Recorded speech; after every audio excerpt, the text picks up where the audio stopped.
Hi everybody.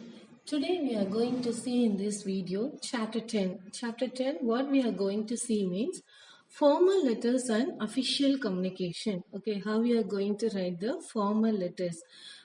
You are working in the office, you have to write to, you have to know how to write letter to everybody யாருக்கெல்லாம் உங்களுக்கு letter எழுதணும்னு உங்கள் manager order போடுறாங்களோ நீங்கள் அந்த மாதிரி letter வந்து கண்டிப்பாக எழுதி ஆகணும். சரியா? பார்ட் ஒன்ல we are going to see the formal letters.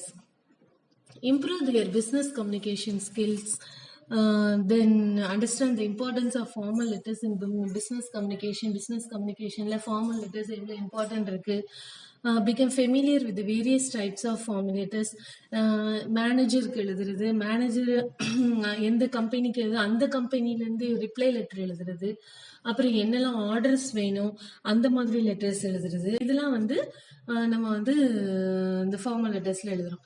Explore the appropriate language and formal associate with a formal letter. Express there ideas clearly. உங்களோட ஐடியாஸை கிளியர்ல லெட்டர்ல மட்டும்தான் சொல்ல முடியும். லேர்னிங் அப்ஜெக்டிவ்ஸ் என்ன அப்ஜெக்டிவ்ஸ் அப்படின்னு சொன்னால் differentiate business letters from the formal letter like letter to the editor and job application.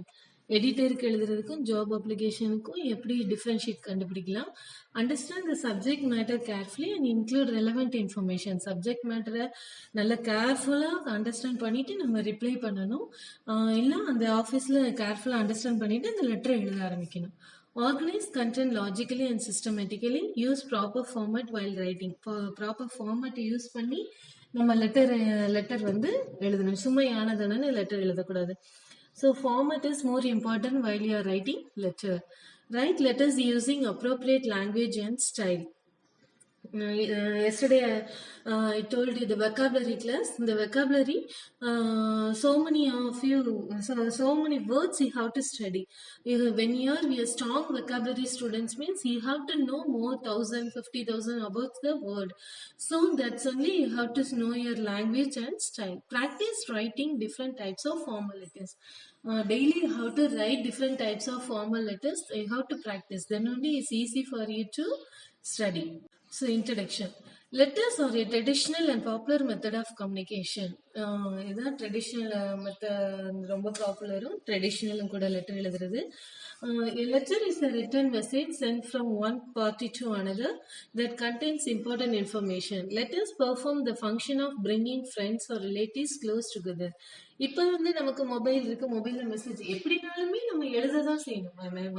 Mobile இருக்கிறதுனால நம்ம பேப்பர்ல தான் எழுதல தவிர நம்ம மொபைல்லையும் நம்ம வந்து டைப் பண்ண தான் செய்யறோம். ஸோ யூ ஹாவ் டு ஃப்ரெண்ட்ஸ்க்குனாலும் சரி, ரிலேட்டிவ்ஸ்னாலும் எல்லாருமே நம்ம பக்கத்துல இருக்கிற மாதிரி இருக்கு நம்ம இந்த லெட்டர்ஸ் எழுதும் போது. சரியா? Enhancing professional relationships and providing a means of expressing one's views feelings. என்னோட ஃபீலிங்ஸ், என்னோட இதையும் நான் வந்து லெட்டர் மூலமா தெரிவிச்சுக்கிறேன் அப்படின்னு சொல்லுவேன். There are two types of letter. One is formal letters, another one is informal letters. Informal letters na enna appadina, you are going to write the letters for relatives, friends, for that. Casual and personal communication. Casual ஆவும் personal communicate பண்றதுனா நம்ம informal letters use பண்றோம். So while writing informal letters, we can make use of personal and emotional tone. பர்சனலாகவும் emotional டோனாக நம்ம use பண்ணுறோம்.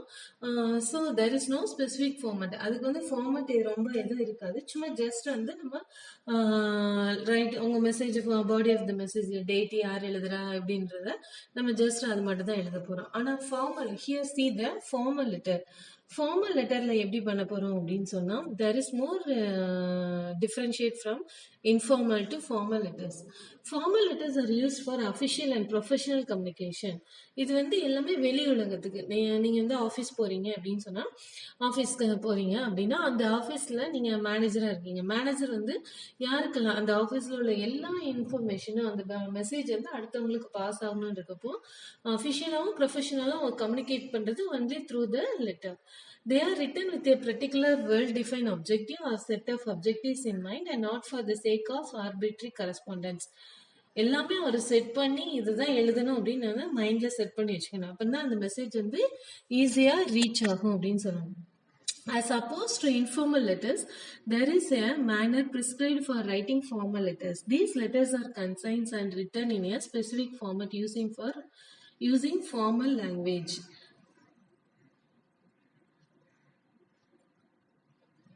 Formal லெட்டர்ஸ்க்கு ஒரு manners prescribe பண்ணியிருக்காங்க. இந்த ஃபார்மேட்ல தான் வந்து நம்ம என்ன பண்ணணும், ஃபார்மல் லெட்டர் எழுத ஆரம்பிக்கணும். சரி, the first is that so the formal letter encompasses any letter written for a formal purposes, whether it is a recommendation letter, a complaint letter, a job application, or a letter to the editor.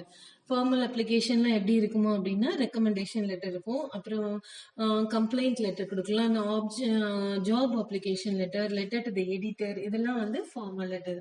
Formal letters are use mainly for 2 purposes. 2 purposesக்கு formal letter use பண்ணுவாங்களாம். என்ன அப்படின்னா, the first is that they open channels for communication that will aid you to receiving a desirable response while solving a problems, preparing and inquiring about products and services. இதுக்கு வந்து தான் ஒரு channel ஒரு farmers use பண்றோம். Moreover, they can be used as official records of communication between 2 parties, so that if there is a dispute or confusion, you can support your case with documentary evidence. அதாவது எந்த opposite பார்ட்டிக்கு வந்து நம்மளோட மைண்ட்ல இருக்கிறது தெரிவிக்கணும், அது வந்து கிளியராகவும் பர்ஃபெக்டாகவும் அவங்களுக்கு வந்து சப்போர்ட் பண்றதாகவும் இருக்கணும். சரி, அதுதான் இந்த ஃபார்மல் லெட்டர்ஸ் யூஸ் பண்றது. Formal letters can be categorized in the following: business or official letters, making enquiries letter, registration complaint letter, asking for and giving information, placing or cancelling orders, சரியா place பண்றது அல்லது cancel பண்றது, sending replies and response to enquiries or complaint letters. நம்ம அனுப்புனதுக்கு replies வருது, அதுக்கு response பண்றது. சரியா, letters highlighting civics problems, letter to the editor, நம்ம எடிட்டருக்கு லெட்டர் எழுதுறது அல்லது authorise regarding civics problems, job applications. அடுத்தது என்னன்னா ஜாப் அப்ளிகேஷன்ஸ்க்கு லெட்டர் எழுதுறது. சரி, அதனால நம்ம வந்து ஃபார்மல் லெட்டர் எல்லாம் இந்த மாடல்ல தான் இருக்கும். ஃபார்மல் லெட்டர் எழுதும் போது என்னெல்லாம் நினைவுக்கு வச்சுக்கணும் அப்படின்னு சொன்னா, யூஸ் த ஸ்பெசிஃபைட் ஃபார்மேட்டை யூஸ் பண்ணி எழுதணும். Leave a line additional space between paragraphs since no identification is followed. Okay, நல்ல கேப் விட்டு நல்ல பேராகிராஃப் நீட்டா எழுதணும். State your reason for writing in your first paragraph. என்ன ரீசன் என்ன எழுத போறேன்னு ஃபர்ஸ்ட் பேராகிராஃப் சொல்லணும். Your objective while composing a formal letter should be present the keys fact as quickly and as simply as you can. Keep the language simple. ஏன்னா வந்து நம்ம standard இங்கிலீஷா இருப்போம், நமக்கு ஆப்போசிட்ல இருக்கிறவங்க வந்து அவங்களோட இங்கிலீஷ் கம்மியா இருக்கலாம். ஸோ அப்போ வந்து நம்ம ரொம்ப ஹை ஸ்டாண்டர்ட் இங்கிலீஷ் எழுதக்கூடாது.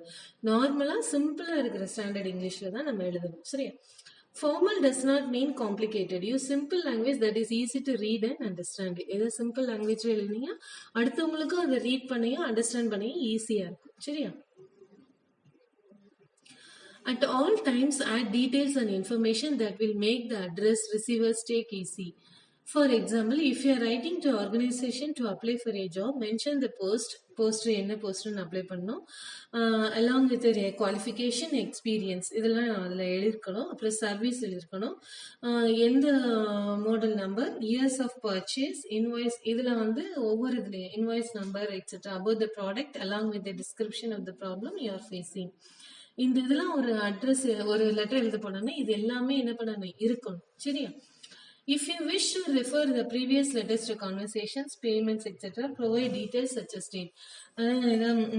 கான்வர்சேஷன் பேமெண்ட்ஸ் அப்படி பண்ணணும் அப்படின்னா அந்த லெட்டர் டீட்டெயில்ஸ், இது அப்புறம் அந்த date, invoice number, quotation, check number எல்லாமே வந்து நம்ம அந்த லெட்டர்ல இருக்கணும். சரியா, always be gentle and cautious while directing the receiver's course of action. Do not forget to be polite even if it is a complaint letter you are writing. அதாவது complaint letter எழுதினீங்கன்னா ஒரு ரொம்ப ஹார்ஷான வேர்டு வந்து அந்த complaint லெட்டர்ல இருக்கக்கூடாது. You have to write in a polite manner. Check to ensure that your letter is free from any mistakes or grammatical or spelling. நம்ம வந்து லெட்டர் வந்து எழுதுறோம் அப்படின்னா நம்ம செக் பண்ணணும் ஸ்பெல்லிங் மிஸ்டேக்ஸ் அல்லது கிராமட்டிக்கல் மிஸ்டேக்ஸ், ஸ்பெல்லிங்ஸ் ஏதாவது இருக்கா, அப்படி ஸ்பெல்லிங் மிஸ்டேக்ஸ் இருக்கா அப்படின்னு சொல்லி என்ன பண்ணணும், நம்ம செக் பண்ணணும். இங்க வந்து ஃபார்மல் லெட்டர்ஸ்க்கு ஒரு ஃபார்மேட் கொடுத்துருக்காங்க பாருங்க, உங்க புக்ல நீங்க எடுத்து பாருங்க. Format of formal letters first எப்படி நம்ம எழுதணும் அப்படின்னு சொல்லி கொடுத்துருக்காங்க பாருங்க. ஃபர்ஸ்ட் சென்டர் அட்ரஸ், நம்ம சென்டர் அட்ரஸ் எழுதணும்.